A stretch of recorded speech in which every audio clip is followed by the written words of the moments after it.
on, ma'am. Terrific. So at 5:01, we will call the May 5th meeting of the Quality of Life Committee to order. And if we could get a roll call vote, please. Of course. Counselor Jamie Cassett-Sanchez. Here. Counselor Michael Garcia. Present. Counselor Chris Rivera. Here. Councilwoman Renee Villarreal. Present. And Chair Carol Romero-Worth. I am here. We need a motion to approve the agenda, assuming there are no changes. Are there changes tonight, Jennifer? None from me, Madam Chair. Are there changes from the committee? Seeing no changes, is there a motion to approve? Move to approve. Second. We have a motion from Counselor Villarreal, a second from Counselor Cassett-Sanchez, and Jennifer, if we could get a roll call. Counselor Michael Garcia. Yes. Counselor Chris Rivera. Yes. Councilwoman Renee Villarreal. Yes. Counselor Jamie Cassett-Sanchez. Yes. And Chair Carol Romero-Worth. Yes. All right, so the agenda is approved. We'll move to the consent agenda. Are there changes to the consent agenda from staff? None from staff. Sorry, Madam Chair. Okay, no worries. Any other changes from the committee? Are there items the committee would like to hear? Not necessarily to hear it, but I'd like to pull item E so I can recuse myself from the vote. Or, yeah. Okay. Are there any other items the committee would like to discuss? Madam Chair, I'd like to co-sponsor item C for the Monarch Butterfly Pledge. Okay, great. Anything else from the committee? All right, with that, what do we do next? Is there a motion to approve the agenda as amended? Move to approve as amended. It's like, Second. all right, we have a motion by Counselor Villarreal to approve the consent agenda as amended, a second from Counselor Cassett-Sanchez, and if we could do another roll call on that motion. Counselor Chris Rivera. Yes. Councilwoman Renee Villarreal. Yes. Counselor Jamie Cassett-Sanchez. Yes. Counselor Michael Garcia. Yes. Chair Carol Romero-Worth. Yes. All right, that motion passes. We are on to approval of the minutes for April 21st, 2021. Are there changes from staff to those minutes? No changes, Madam Chair. All right, changes from the committee? Is there a motion to approve?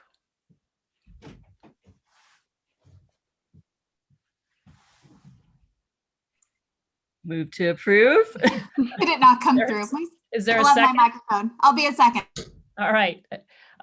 We have a motion from Counselor Villarreal and a second from Counselor Cassett-Sanchez to approve the minutes of April 21st, 2021. We need a roll call on this vote or this motion as well. Councilwoman Renee Villarreal. Yes. Counselor Jamie Cassett-Sanchez. Yes. Counselor Michael Garcia. Yes. Counselor Chris Rivera. Yes. And Chair Carol Romero-Worth. Yes. All right, so the item that was pulled from the consent agenda is item E. It is a resolution.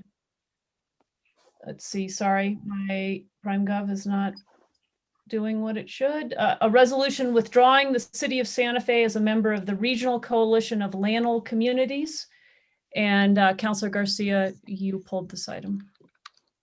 Thank you, Madam Chair. And I guess I do have a quick question. And maybe I, as the person who's the representative on this body, I can go back to get some clarification.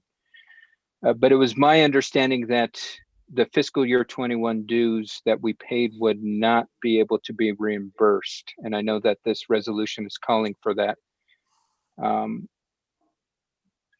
So I guess, how would that work out? Or is it just, would it be like somewhat of a symbolic request for reimbursement, or how are we planning to move forward with that request? Madam Chair, do you want me to answer that? Sure, Counselor Villarreal.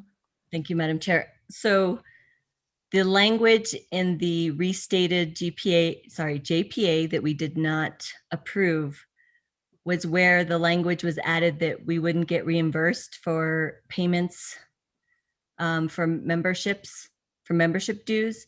So we are operating on the old JPA, which did not state that. So in my opinion, and I haven't heard otherwise from our legal team, that we are still able to request that since we didn't approve the new JPA.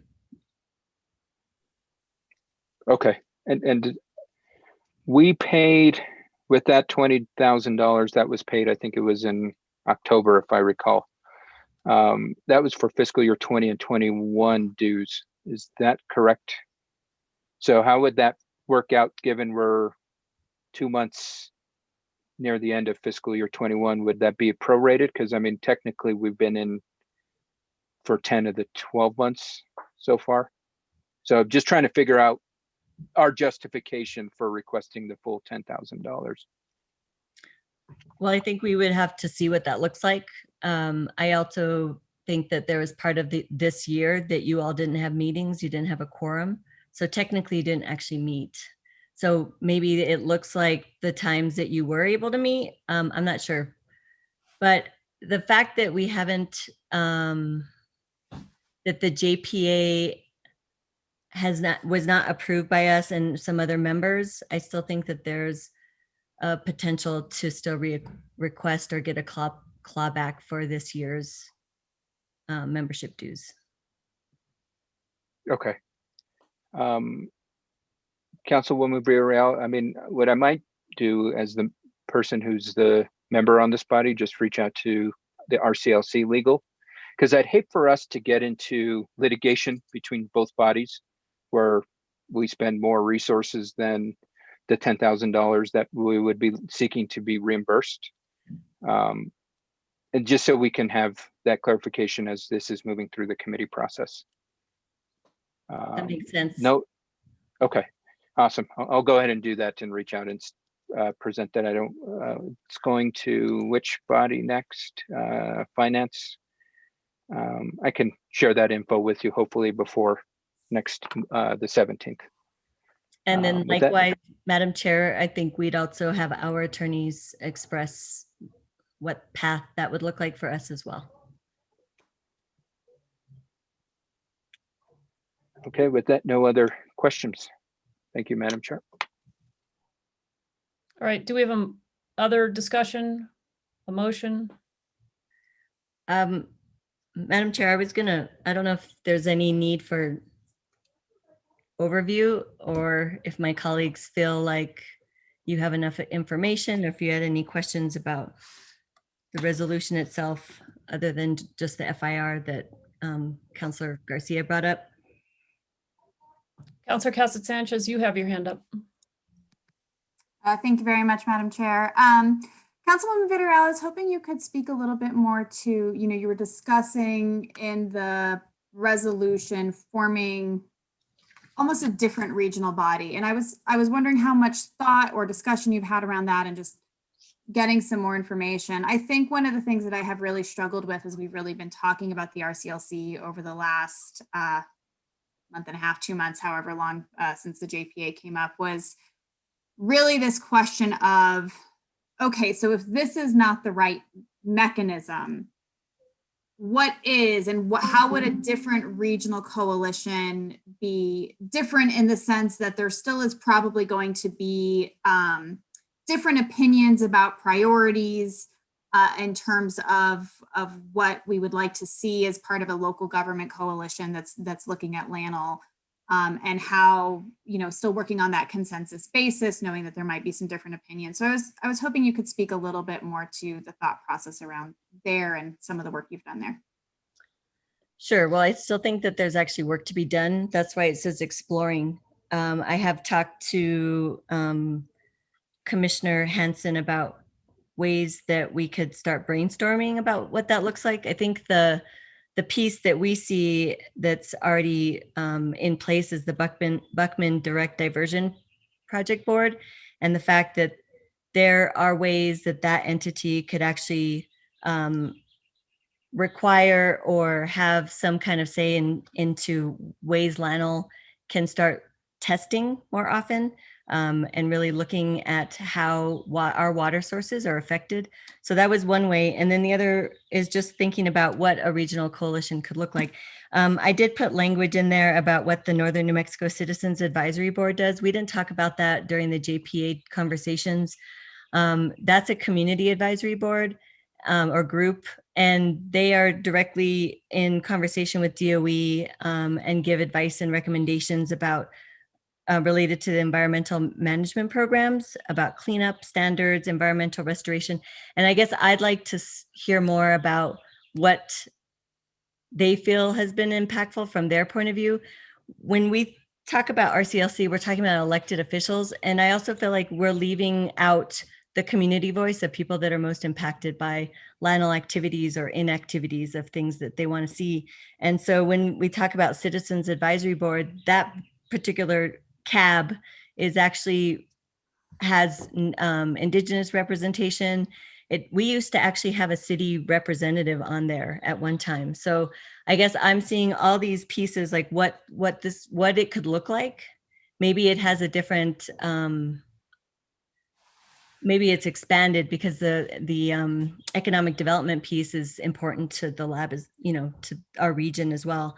So I guess that's why the language, when we're talking about exploring ways, I'm not sure yet. There's still room for a lot of conversations. I just know that instead of having a body that becomes more like a political football where we're not necessarily in agreement about values, to look at how citizen advisory boards function and then other models.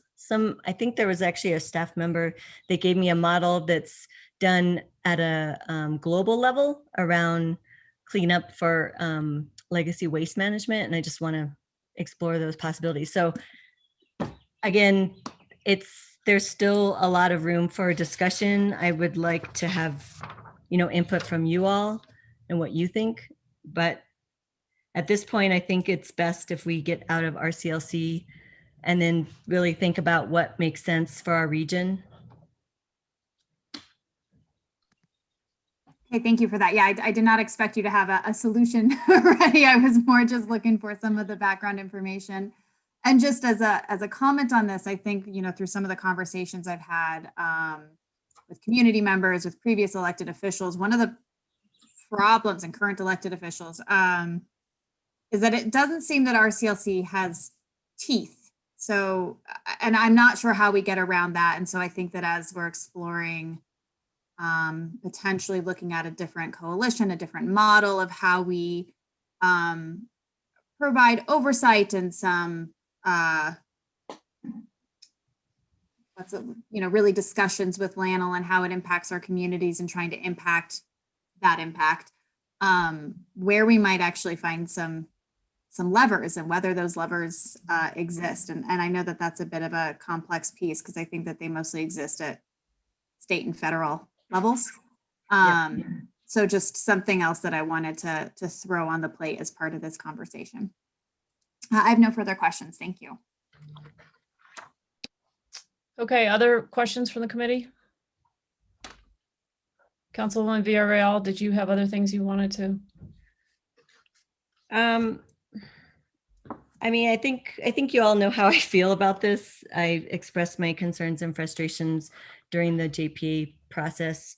And I think just RCLC, it lacks clarity of impact and how it, again, supports the values of our city residents and also the governing body. And I gave many examples of where we've had resolutions that haven't necessarily been backed up by RCLC. So I think the contradictions of what else RCLC says they want to be and do is not clear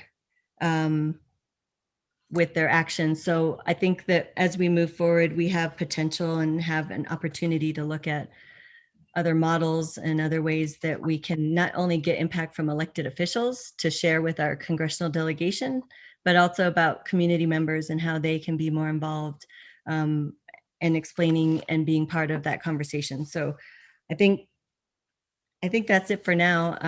I just want us to be able to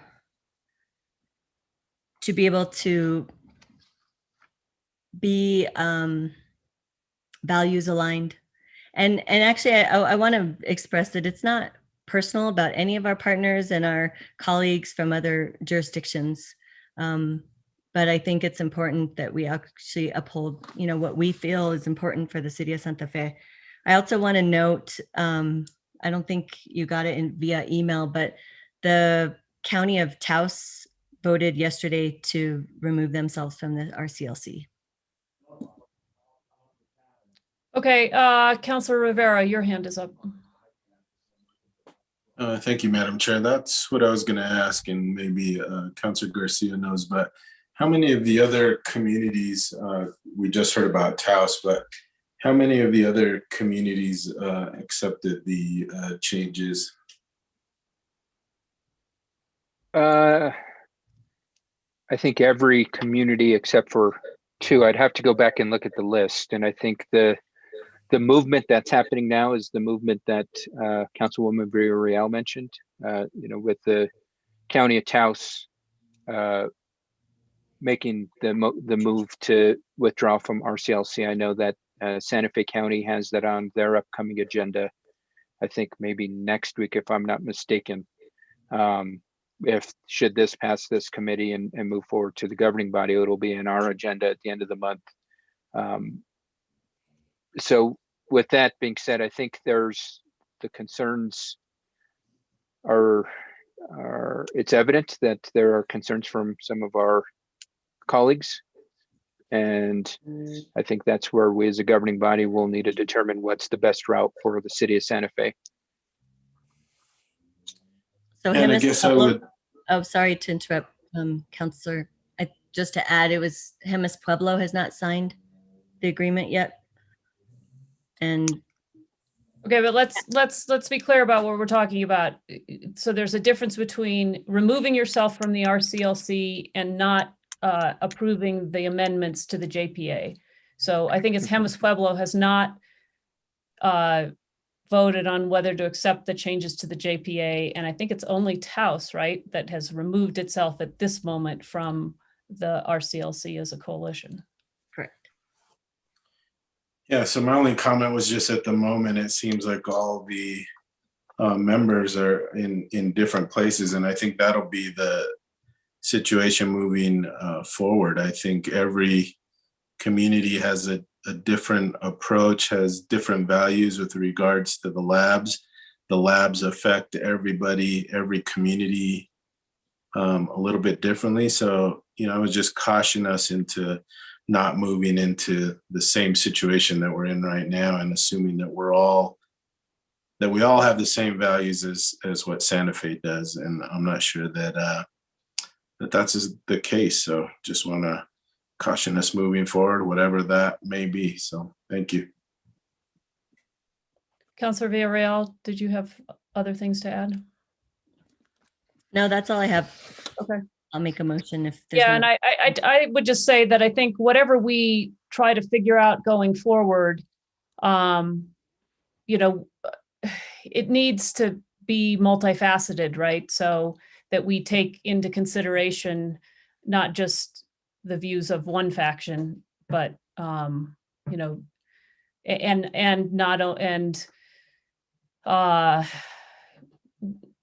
what the myriad of things that the lab does. So not just focusing on one thing. I think they do a lot, and whatever we want to have input on, I think we want it to be across the board. All right, what's the pleasure of the committee? I move to approve. Sorry, I'm looking at the right language here. Withdrawing the city of Santa Fe as a member of the Regional Coalition of Lanol Communities. Second.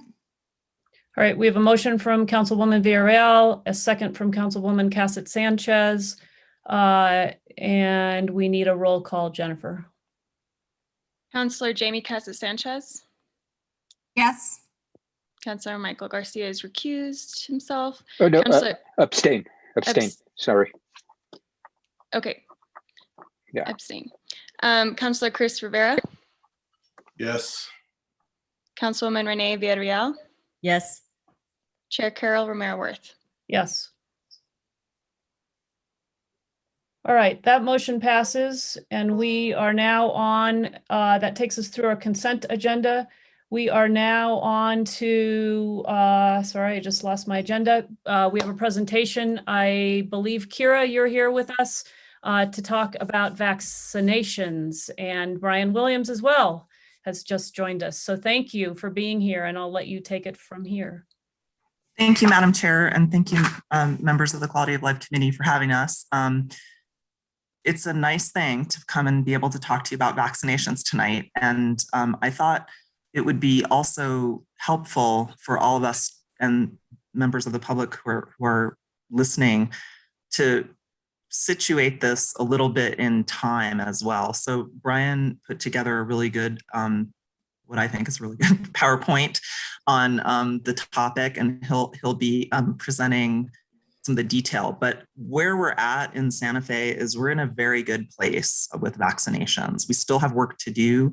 As you all know, we meet weekly, every Wednesday, with the Department of Health, our partners from the county, providers, and now we've begun to bring in more of our community groups who do outreach, like Somos and Pueblo Unido, Chain Breakers, Mutual Aid, and I'm leaving out somebody there, but La Familia is there as well, and they have outreach coordinators. And so where we're at as a community right now is DOH is really seeing that these mass vaccination events are fewer and fewer people are coming to them.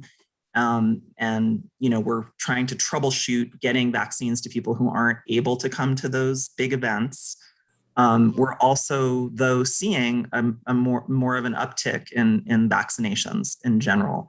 And so with that, I'll turn it over to Brian, and I may interject a few things. If Brian can share his screen, he has the PowerPoint.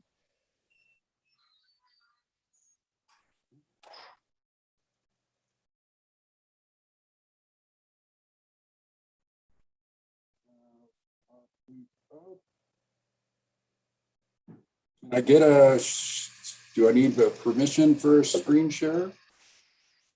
I think, Jennifer, can you handle that? He should have permission. All right, why am I not? Oh, okay.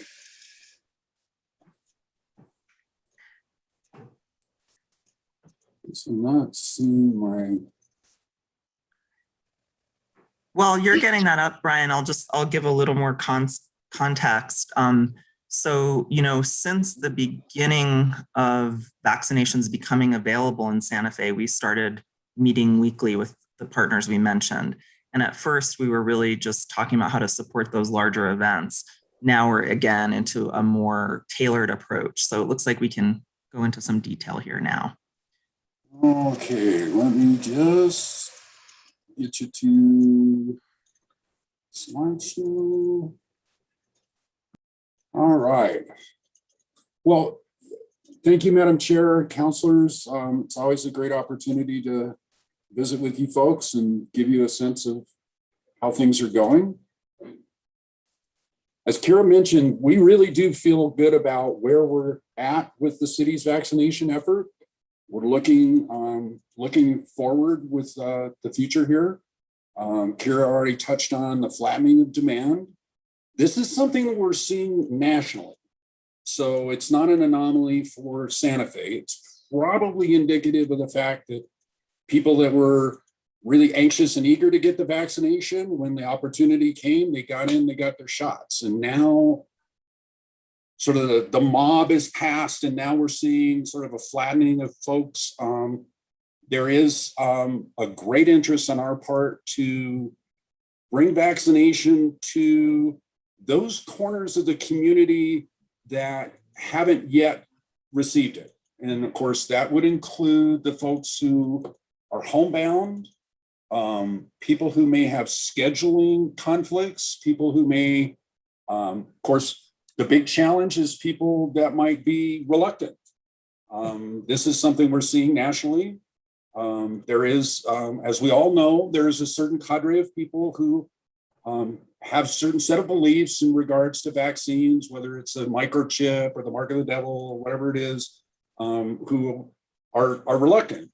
However, there are people who may also be reluctant because they don't quite understand. There may be questions about side effects, or are they going to is it going to affect their pregnancy? And so there is a great effort both on the part of the city and also the DOH and other folks involved in this to try to meet these questions and meet these concerns with solid answers. Brian, is it possible to make the screen not show the notes or the next slide, so that, because this is a little small, if you can? Yeah. Good question. Brian, I'm going to guess that display settings might be a place that we would want to explore that potential.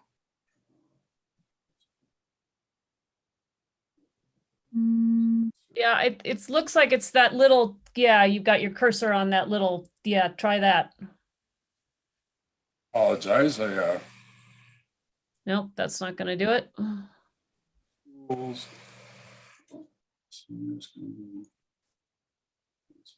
Try hide presenter view. There we go. Oh, wait, no. You're a genius, Jennifer. I apologize. I must admit, I'm a little bit worn out. It's been a really long day. And then you can go back, hopefully, to the slideshow, right? Yeah. Yeah, you guys have got the slideshow, and I've got the slide sort of in a preview over in my corner here. Actually, we've got that too. Actually, we all have that. I don't know how you make it. Just go from the beginning. Go to from the beginning, or from current slide on the top. See at the very top, yeah. Try that. It wants to fight with me. Okay, well, let's resist. Let's see here.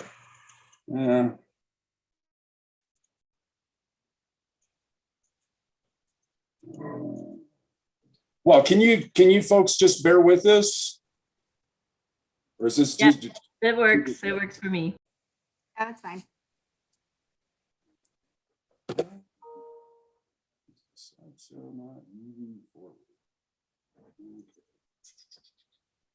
Let's just go forward, I think. Yes. That's fine. If you just go slide by slide, it's big enough. Yeah. So most of us, of course, we know the history here. We just wanted to set up a bit of a timeline to give you a sense of, when things started kicking off. Obviously, the first case was in March of 2020. And then what I wanted to illustrate is where the vaccines came into play. So it was, December when Pfizer BioNTech got their first emergency use authorization. Oh, you are not behaving.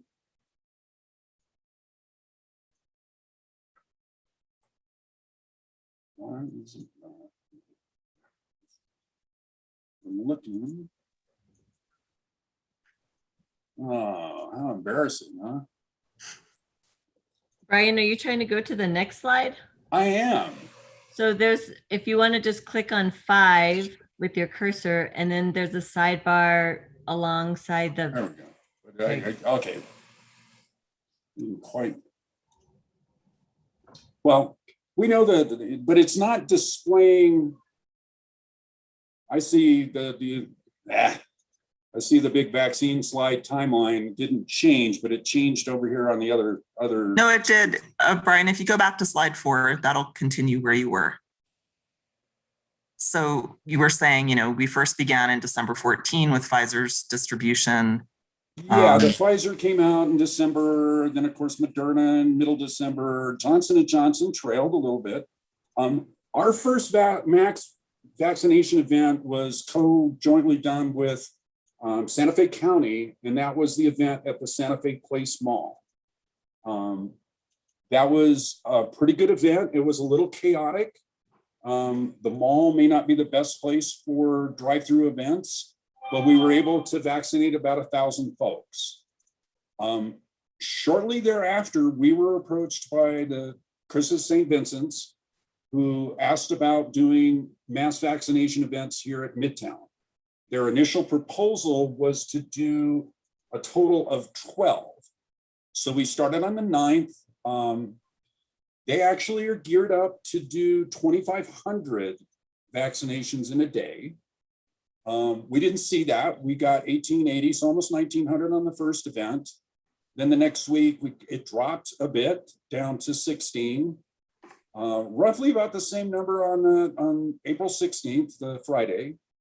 By the way, these alternate back and forth between Pfizer and Moderna. And then, of course, April 16th, after we looked at these numbers, Christus decided to reduce the number of mass vaccination events simply because they're so labor intensive. And they felt that they could deliver, 1,500 doses out of the hospital. So they elected to cancel 3 of the events. And then we're going to start doing the mass again, starting tomorrow.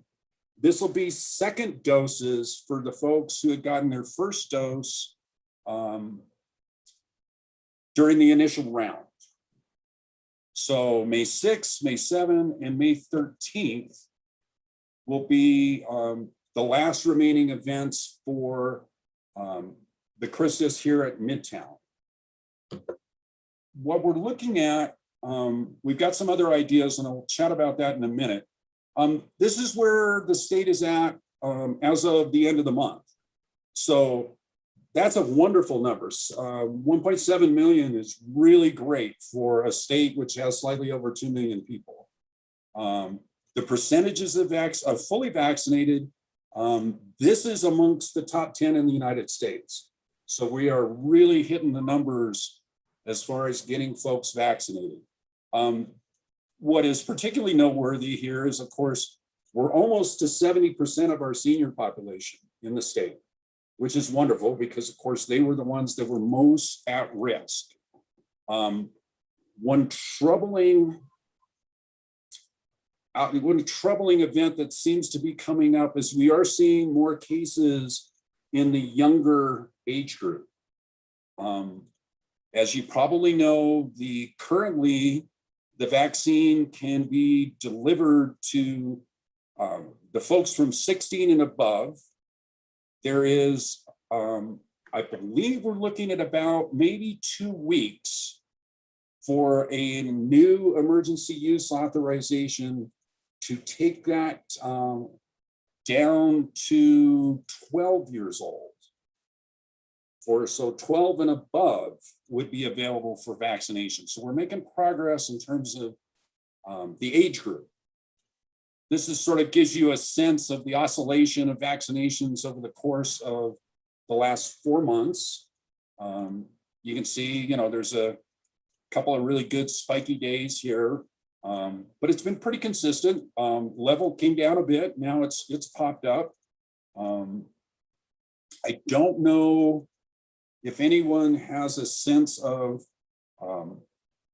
if people were holding off for Johnson & Johnson, and now, they didn't get vaccinated with Moderna or Pfizer because they wanted to get Johnson & Johnson. Now, Johnson & Johnson is back in play. We should see some uptick in that. But overall, we're just seeing good vaccination progress. Right now, statewide, at least 67% of the population has had 1 shot, with 46% fully vaccinated. Actually, Brian, is this not the Santa Fe County rates? Yeah, this is Santa Fe. Apologize. This is Santa Fe County.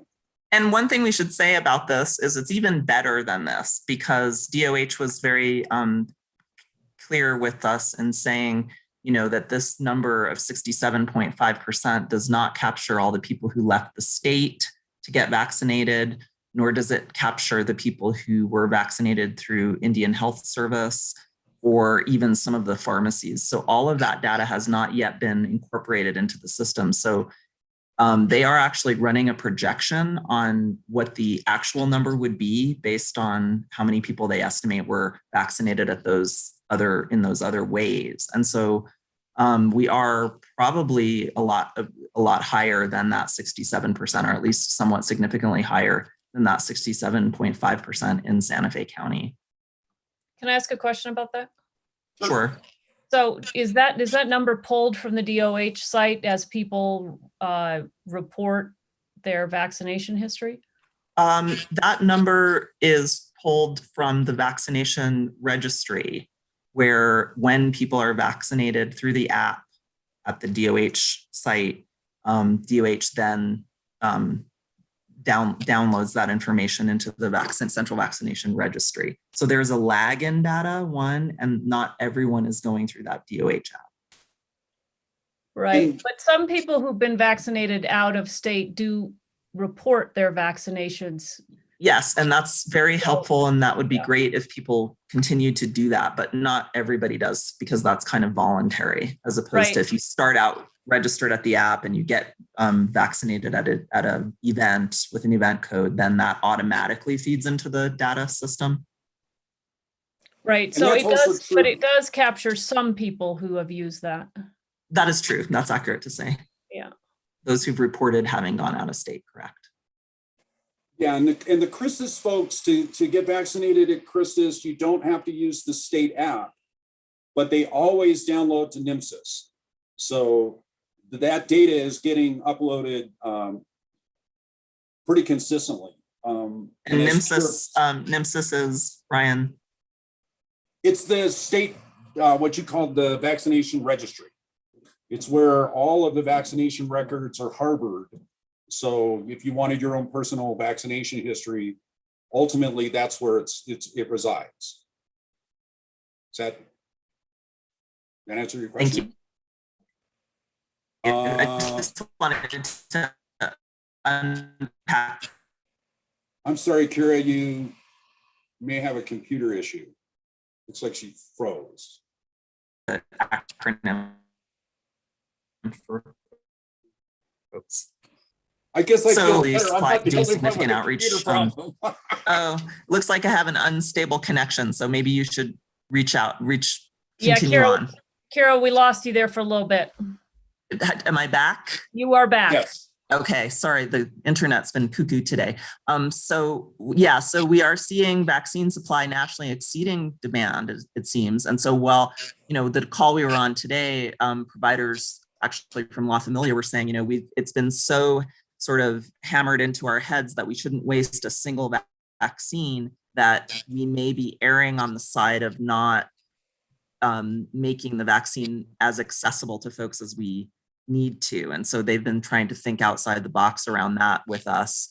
And then in terms of outreach efforts, I think we're in a really exciting place as a community around it. DOH is very interested in starting to do more targeted outreach, whether it's to workplaces or apartment complexes, or certainly schools as younger kids become eligible for the vaccine, and really to thinking about, even if you go somewhere and you vaccinate 25 to 50 people, that's successful because you've sort of targeted that population. So we're all really working to coordinate efforts and also on messaging to work with the community groups who are talking to folks at doors and in clinics around why they don't want to get vaccinated, and hearing what they're saying around how to shape our messaging.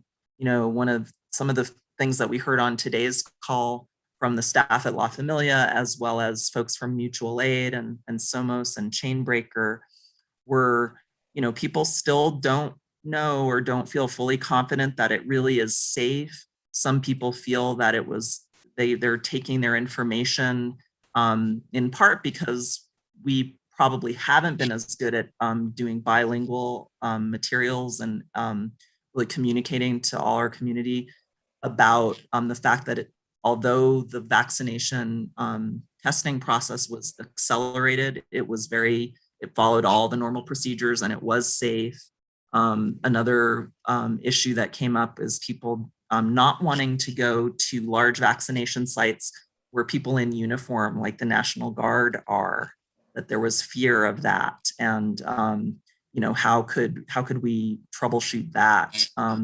Related to that, of course, the fact that some members of the community are not comfortable giving their information on a government website.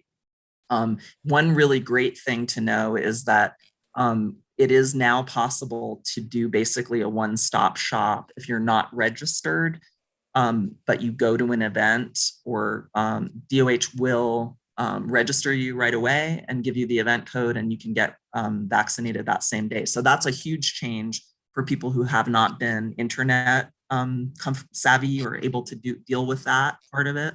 And that's going to help quite a bit.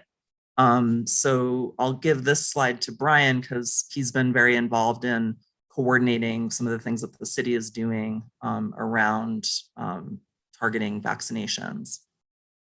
So obviously one of the concerns was outreach to Homebound Seniors. So our senior services maintains a very solid database so they know who the homebounds are. We've now worked out, City Fire is now scheduling homebound vaccination where we will send Med 88, the active ambulance, which is currently our COVID response ambulance, to do. There's probably about, I think, 12, 13, it's not a huge number, so we should be able to knock that out in a couple of days. Our next step is what we've done is we had a retired ambulance just came offline this year, which is Med 7, which we're going to refurbish it and set it up as a mobile public health unit so that we'll have an ambulance. It won't be an ambulance. It won't be for transport, but we'll have a vehicle that we can use to do these targeted vaccinations, whether it's individual homebounds or this small targeted events, which that seems to be the direction we'd like to go now. It's not these big mass events, but more, as Kira described, going to a business and giving 20 grocery store employees vaccinations, or going to a rec center and having a brief event, perhaps from 7 to 9 at night. We're open to all ideas. We're looking at how we can best spread the net as wide as possible and to get all to the corners of the community to get as many people who want the vaccine get a shot in the arm. There, as Kira pointed out, there is a tremendous amount of effort, both nationally and locally, to overcome hesitancy. And so we hope that as we start to push forward with messaging, that we can break some of the hesitancy and get shots in the arms of folks who might have otherwise just are currently reluctant. We are looking with, and as Kira also pointed out, we're working with the nonprofits to help access these individuals. One group is looking at the faith-based community. Can we get the support of the Archdiocese to help outreach through the Catholic churches to make people more comfortable and more at ease, and perhaps dispel some of the myths that are out there about vaccinations. So there's a lot of good progress moving forward. We really want to try and find out and work out a methodology to get shots in the arms of people who, for whatever reason, haven't been able to get a shot up to date. And that may include people who work Monday through Friday, and there haven't been a lot of Saturday vaccination events. Although the health department is starting to open up Desert Sage, they'll do a half day on Saturday. So there is definitely progress, both by the city and by the state. So with that, I will open it up for questions. Thanks, and I think you can stop sharing your screen as well. I'll wait till we come back here to being all of us.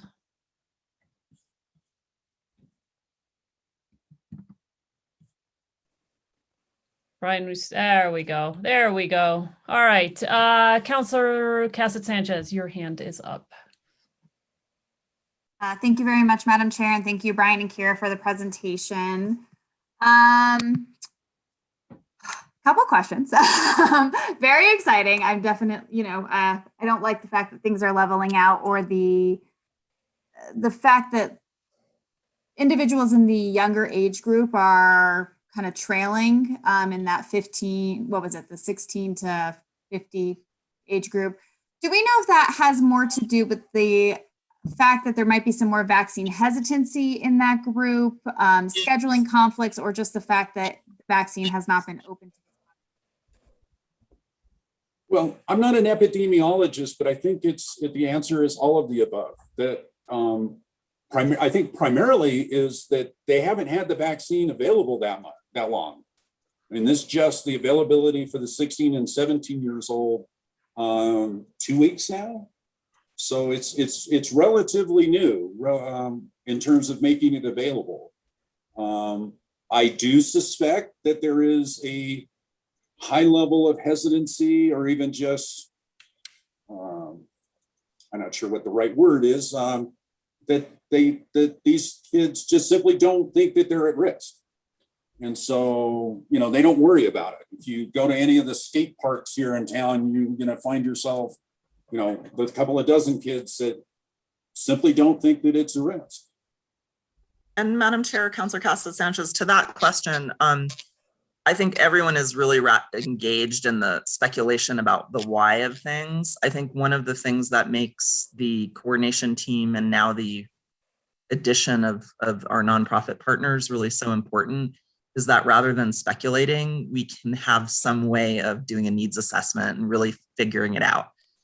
So we're definitely, reading about sort of the psychology of vaccine hesitancy, and there are a lot of people studying it, but we want to make sure that we are not solving problems that we don't have in Santa Fe, because we're eager to jump in and do whatever we can, but we are really happy to be hearing from those frontline folks who are hearing from their community members and able to convey with some detail the messages around the why of it. And so we have work to do in understanding that so we can shape an appropriate response. We're not going to wait until we have all the data in to try a lot of different things in terms of reaching folks. La Familia, for example, is offering vaccinations as part of a regular patient visit, and they're having really good luck with that. And they're highly recommending that to other providers. It's more labor intensive for them, and maybe they're worried about wasting vaccine, but they've gone that route and they've found it's really helpful, because then, the patient can talk to their provider about any concerns they have. And a lot of this is based on trust too. Whoever is that trusted person that can convey the message, we've got to partner with that person and make sure that folks are getting the message in those ways. Wonderful. And thank you, Kira. As usual, you saw what my next question was. So I greatly appreciate that you frequently understand my brainwave. So you had mentioned Homebound Seniors. Is there any effort, and do we, again, I know it's a lot of data gathering, but homebound individuals that are not seniors, so people that maybe otherwise can't be getting out of their house, aren't able to socially distance when getting out of their house to get a vaccine, like if an individual is sight impaired and they might need somebody to help them. Have we, one, seen this to be a large concern, and two, how are we addressing it, and have we thought about it? Madam Chair, Councilor Cassett Sanchez, that's an excellent question. I don't think that's really been a topic, that hasn't been a topic in our coordinating meetings, but we will bring it to the coordinating meeting. I do know that the MCOs and HMOs are beginning to target their homebound members. So some of you may have seen that Presbyterian Health Organization, am I getting the acronym right? PMS, Presbyterian Medical Services. Actually, they're not. The Presbyterian Healthcare Plan, their MCO, has begun to outreach to homebound members, including seniors. And so they take an ambulance with a team of vaccinators to people's homes, which is something we will be doing also with our fire team. And so I think a lot of it is finding those folks and finding out where they are. So I think we'll need to connect with networks that serve homebound people who are not seniors. And that's on my to-do list now. Thank you. Of course. And then in terms of, you had mentioned that people are nervous about individuals in uniform.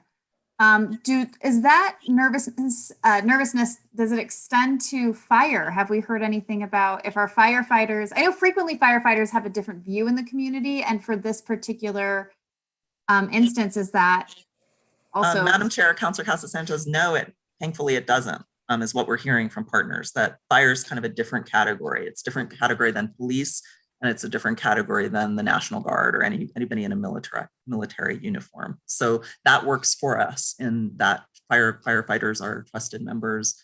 You know, all of our firefighters are paramedics, and many of them are trained to give the vaccine. So that puts us in a really good position to connect with different community members in that way as well.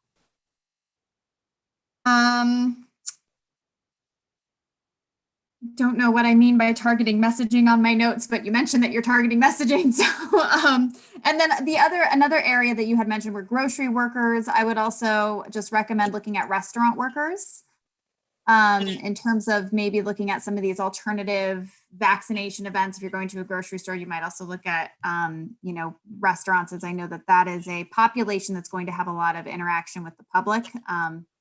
Madam Chair, thank you, Councilor Casa-Sanchez. Brian actually had a thought on that earlier in our meeting. Do you want to share what we talked about with DOH around the restaurant stuff? In terms of connecting with the businesses themselves, I think was your idea. One of the things that was articulated was that there was a concern that, you know, this group of employees, they just can't get away. They can't get away for an hour or 2 hours or even longer to come to a mass vaccination event. Keep in mind, we have a lot of ways to get shots in your arms now. Desert Sage with the DOH, Chris's has their own vaccination clinic. All of the pharmacies are now doing walk-ins. So there's an extensive number of places to get vaccinated. But if you can't get away from work for the 2 hours or possibly longer that it might take to get the vaccination, then that's obstructing us. So the thought was to try to work it out using mobile vaccination, using the public health unit to go to the site and deliver the vaccination right there, where then they're only going to be off of work for a few minutes while they get the shot, and whatever amount of time, the 15 or 30 minutes that they would have to be observed. So. Wonderful. Yeah, that's what I was hoping, and where I was going with that is that idea of really bringing the shots to individuals at their workplaces as much as possible. Hotels would be another one that I would think that we would want to look at.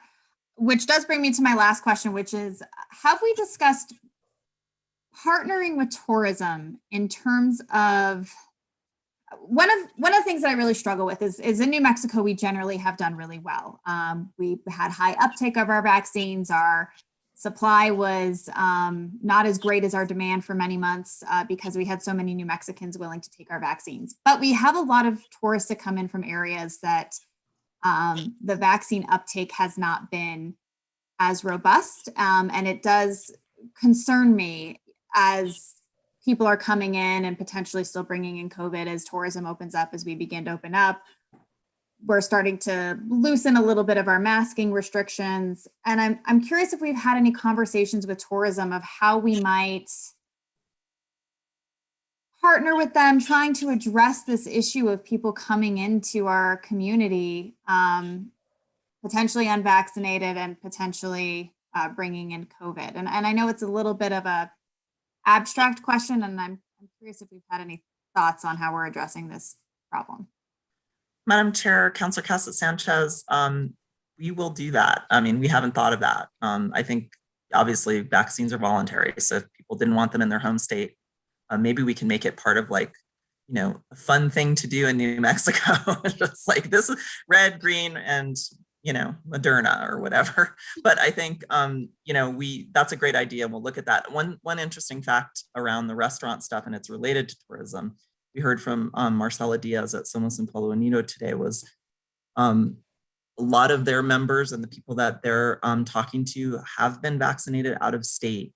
They actually were so terrified, frankly, of having to work in restaurants where people were coming in and being exposed, that they found a way to get to Texas, to get to Colorado, to get vaccinated. And that's encouraging. How many of them aren't, we still don't know. How many of them are, we still don't know. But that was, encouraging is a strange word to use in that context. It's very concerning, but also people found a way to take care of themselves, which is also, I guess, what is encouraging about it. But I think we can look into talking with Randy Randall at Tourism and Rich Brown and his team. I think that's a very interesting angle to explore, and we thank you for that idea. Yeah, and I don't know, we just increased the budget or we passed it in finance for some of their advertising. I don't know if that's something that they could, weave into their advertising, some of this messaging around trying to address some of this vaccine hesitancy. But yeah, I thank you for looking into that further. I appreciate it. I do not believe I have any further questions right now. Thank you so much. Okay, I would just add, I think vaccine tourism is a thing nationally. Okay, Councilor Villarreal, you have your hand up. Thank you, Madam Chair, and thank you to Brian and Kira for the presentation and information. I was still stuck on that age range that's still low in terms of numbers of being fully vaccinated, 16 through 59. So have you all actually dissected that even more? That's a large range. I feel like it would be good to see teen, I don't know, 30s, 40s, 50s or something, just because I feel like that would give us a clear indication of the age groups. My guess is the younger age group is what's bringing that age group down in percentages, but I don't know. So I don't know if you all had more information about that.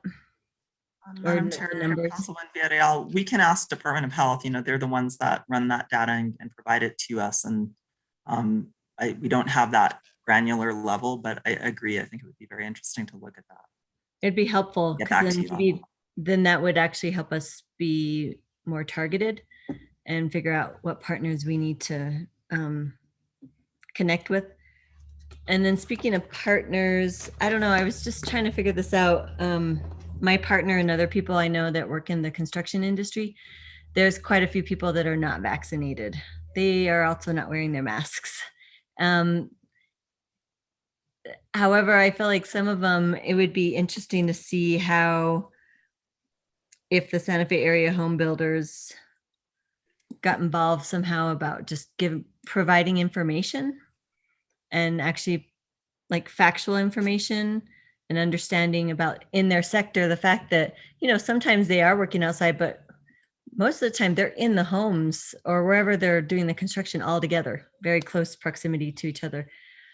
So I think I don't know if there's a way, like an opportunity there to connect with them and how we get involved. But I think providing accurate information, giving them information about how to quickly get where they can actually get vaccinated and make it easy and efficient. So I think that's part of the problem, like the efficiency. People think, well, I have to wait in line and I don't know how long it's going to take. And actually it's a lot more efficient than you think. So there's that. And then I think the other is the fear of the second shot, like what reactions you'll have.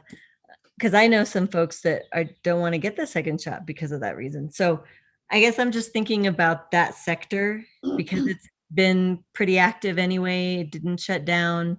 There's consistently people that may not have the information. So I don't know is that maybe an avenue we could possibly explore with the Santa Fe area home builders? Madam Chair, Councilman Villarreal, yes, I'm taking notes. These are great ideas in terms of how to sort of saturate pockets. Potentially we could provide more than information. We could provide vaccinations on work sites too. Yeah, that's what I was thinking. Okay, that was just an idea. I'm sure there's others that will surface, but thank you for your work and thanks for keeping this in the forefront for us. Great. Counselor Rivera, you have your hand up. Thank you, Madam Chair.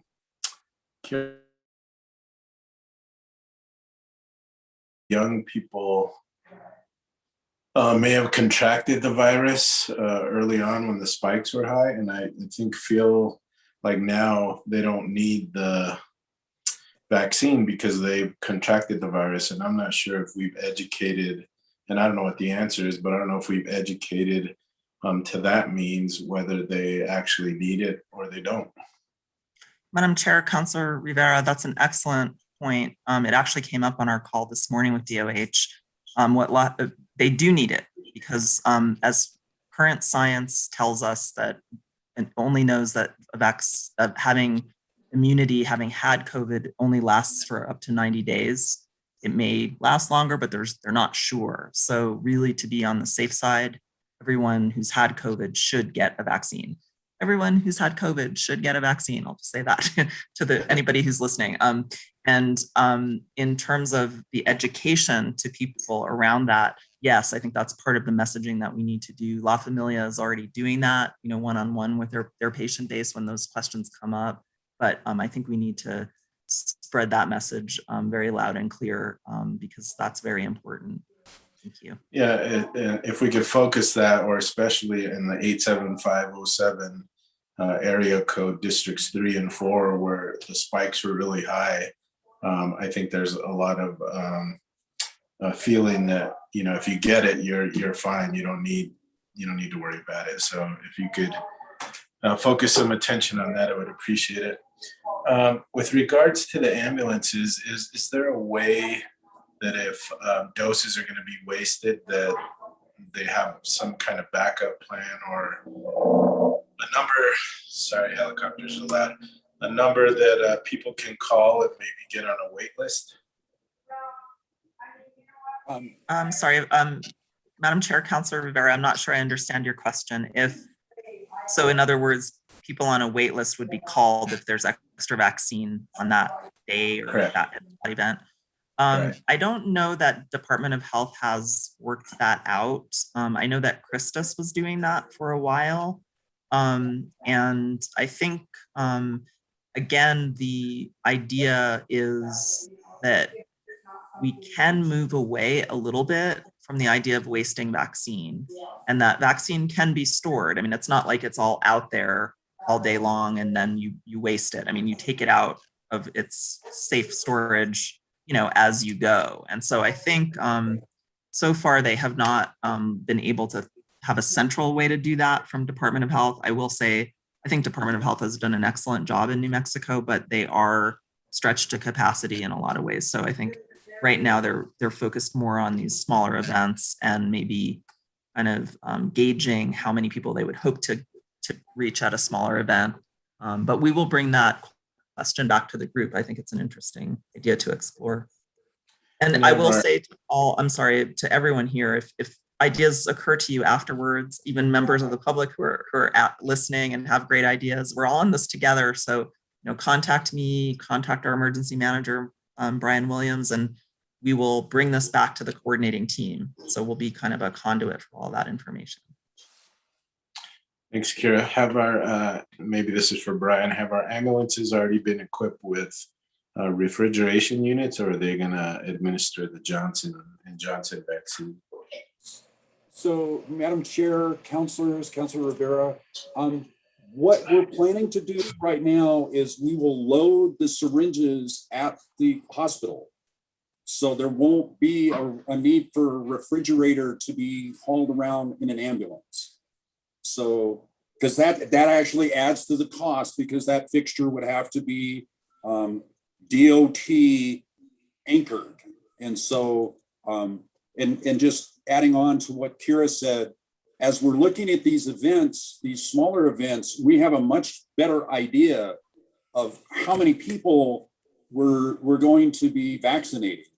So the risk of having leftover doses is lower than what it would be in mass vaccination, although they were very good about metering the number of vaccinations they prepared during the mass vaccination event. So there's a lot of communication between screening when people are coming in and the pharmacy folks who are loading the syringes. So we never had a really big gap.